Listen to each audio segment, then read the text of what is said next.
మనమందరము కుటుంబ సభ్యులం. నేను ఒక్కటి బహిరంగంగా చెప్పదలుచుకున్నా.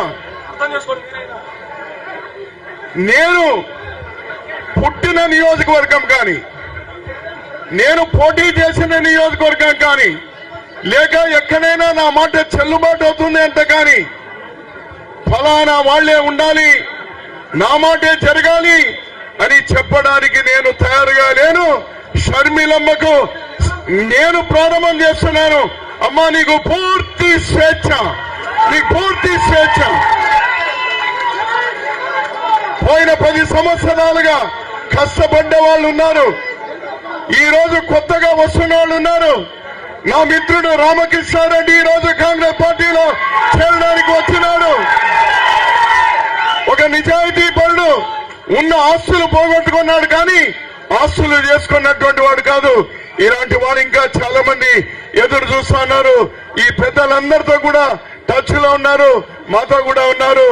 నేను కూడా కోరుతా ఉన్నాను, దయచేసి రాజశేఖర రెడ్డి గారితో పనిచేసిన వాళ్ళు, ఇందిరమ్మతో పనిచేసిన వాళ్ళు, రాజీవ్ గాంధీతో పనిచేసిన వాళ్ళు, సోనియా గాంధీతో పనిచేసిన వాళ్ళు, రాహుల్ గాంధీతో పనిచేసిన వాళ్ళు ఏదో కారణాలతో పక్కన పోయినా దయచేసి మీరందరూ వెనక్కినండి. మనం అందరూ కలిపి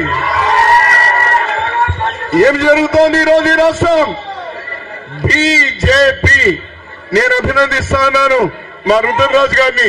అతను ఇది బాగా జనంలోకి తీసుకెళ్లాడు. బి అంటే ఏమి నాకు వినపడలా. ఓ భారతీయ కాదా? ఓ చాలా స్పీడ్ గా ఉన్నారే మీరు. జే అంటే ఏమి? ఓ జనతా కాదా? పి అంటే ఏమి?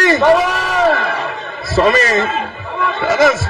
చాలా ఎక్కించినావు నువ్వు అందరికీ. నువ్వు మొత్తం మంది ఎక్కించినావు స్వామి. నువ్వు మొత్తం 29 రాష్ట్రాలుంటే 28 రాష్ట్రాల్లో బీజేపీ అంటే భారతీయ జనతా పార్టీ అయితే ఒక్క ఆంధ్రప్రదేశ్ లో మాత్రం బాబు జగన్ పవన్. గట్టి చెప్పు. బాబు జగన్,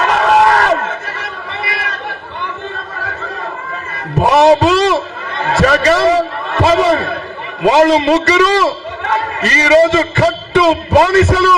మోడీ గారికి, భారతీయ జనతా పార్టీకి కట్టు బానిసలు.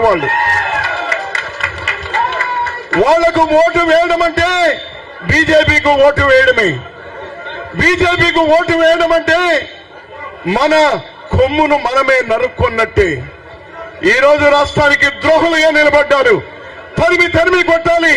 అది మళ్లీ చేయగలిగిన సత్తా రాహుల్ గాంధీ గారు ఈ ఆగస్టు 15వ తేదీన 100 6 100 అగ్రహారం బీడైనా రాహుల్ గాంధీ గారు ఎర్ర కోట మీద జాతీయ జెండాను ప్రధాని హోదాలో ఎగరవేయబోతా ఉన్నారు.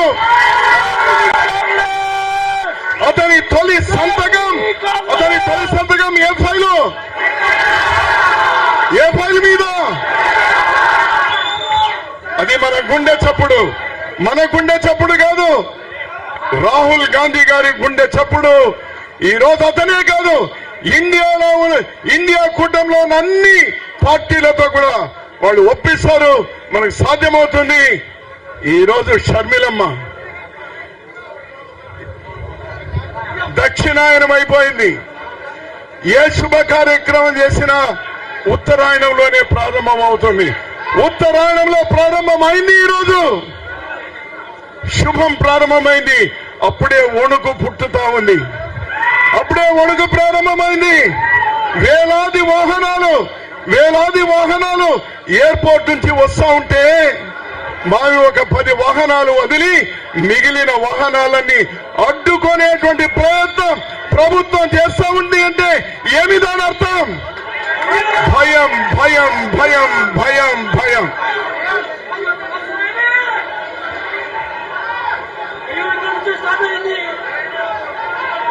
నేను ఎక్కువ మాట్లాడకుండా, పెద్దలందరూ కూడా చాలా మంది ఉన్నారు, ఎక్కువ మాట్లాడకుండా బహుశా అధ్యక్షులుగా ఈరోజు బాధ్యతలు తీసుకుంటూనే వెంటనే జనంలోకి పోవాలి. జనంలోకి పోయే ముందు కాంగ్రెస్ కార్యకర్తలు నాయకులు ప్రతి జిల్లాలో కలవాలి అని వారు అనుకుంటా ఉన్నారు. మీ జిల్లాలకు వచ్చినప్పుడు గ్రామ స్థాయి నుండి జిల్లా స్థాయి వరకు ఉన్న ప్రతి కార్యకర్త ప్రతి నాయకుడు మనకు ఎవరైతే ఉన్నారో వాళ్ళందరినీ కూడా ఇదే విధంగా ఇండోర్ మీటింగ్స్ లో ఆమె వచ్చి కలుస్తారు. ఆమె అందరికీ ధైర్యం చెప్తారు. మేము కూడా ఆమె వెంట వస్తాము. మీరందరూ కూడా మీ జిల్లాల్లో ఆ కార్యక్రమాలు ఏర్పాటు చేయండి అని మిమ్మల్ని అందరినీ కూడా కోరుతూ జై కాంగ్రెస్, జై కాంగ్రెస్, జోహార్ ఇందిరమ్మ, జోహార్ రాజీవ్ గాంధీ, జోహార్ వైఎస్ఆర్, జోహార్ వైఎస్ఆర్. నమస్కారం.